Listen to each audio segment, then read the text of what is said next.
রাতে গাছের ডাল এবং ফল কাটা যাবে কিনা? গাছের ডাল এটা রাতে কাটা যাবে কিনা?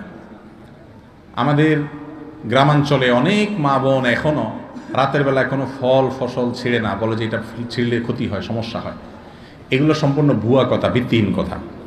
আপনার যখন দরকার তখন ছিঁড়তে পারেন, সেটা দিনেও হতে পারে, রাতেও হতে পারে। অনেক মা বোনরা এরকম আছে, আমি নিজেও দেখেছি যে একটা লাউ ছিঁড়ে দিবে, ছেলে ঢাকা যাচ্ছে নিয়ে যাবে, বলে না না রাইতে এখন ছিঁড়া যায় না, এটা সকালে ছিঁড়তে হবে। তো এগুলো আমাদের মন গড়া মাসালা, কোরআন হাদিসে এরকম কোনো কথা বলে নাই।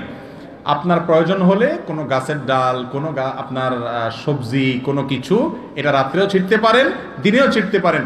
ইসলাম যেটা বলে নাই সেটা নিজের থেকে যদি বলেন সেটা কুসংস্কার, সেটা কখনো কখনো বেদাত হয় এবং বেদাতের ঠিকানা জাহান্নাম হয়, ডেঞ্জারাস কথা।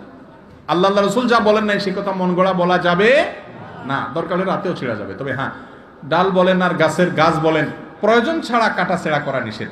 একান্ত প্রয়োজন নাই তাও অযথা আপনি বৃক্ষ নিধন করতেছেন, এটা ঠিক না। যেটা পরিবেশের ভারসাম্যের জন্য প্রয়োজন সে গাছ রোপণ করার জন্য আমাদের রাসূল সাল্লাল্লাহু আলাইহি ওয়াসাল্লাম নির্দেশ করেছেন। বিনা প্রয়োজনে গাছ কাটা যাবে না।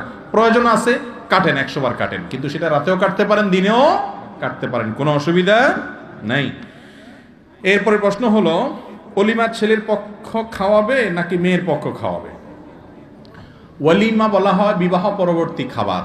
বিবাহের পর খাবারের অনুষ্ঠান কয়টা হবে? একটা না দুইটা? কি বলেন আপনারা? বিবাহ উপলক্ষে শুধু খানা একটা অনুষ্ঠান হয়? ছেলে দেখতে গিয়ে একটা, মেয়ের বাপের বাড়িতে 50-60 জন 70 জন বেহায়ার মতো যায় খেয়ে আসে।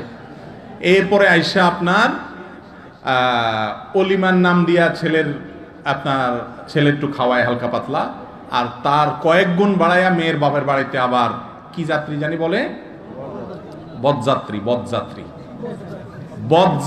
বরযাত্রী না। কেন বরযাত্রী বলেছি শুনেন। বরযাত্রী হবে তখন যদি আপনি এটা নিয়ে বার্গেনিং করে বেহায়ার মতো নেগোসিয়েশন করেন যে আমাদের পক্ষ থেকে 200 লোক যাবে, মেয়ের বাপ বলছে না 100, কয় না আচ্ছা তাহলে 150, মাঝখান দিয়ে থাকুক, দালাল কয়, দালাল থাকে না একটা ঘটক, এটা কয় না ঠিক আছে 150, তাহলে ঠিক আছে তাহলে 125 আমরা চুক্তি করলাম। এই যে একটা কথা, কত বড় নির্লজ্জের মতো কথা, চিন্তা করেন ভাই। শরীয়ত বিয়ে উপলক্ষে একটা খাবারের ব্যবস্থা রেখেছে, সেটা খাওয়াবে কে? ছেলে। ওই ছেলে 50, 100, 200 যায় খাওয়াক না খাওয়াক, তার পুরা গ্রামের মানুষ শুদ্ধ নিয়ে যায় শ্বশুরবাড়িতে খায়া আসে। ওই বেচারা মেয়েটাকে জন্ম দিয়ে লালন পালন করে এই তো বড় করে দিয়েছে, এই মেয়ের সকল সার্ভিস, এত বড় মেয়েটাকে তুলে বাড়িতে নিয়ে আসছেন, সারা জীবনের জন্য আপনার বাড়িতে সার্ভিস দিবে।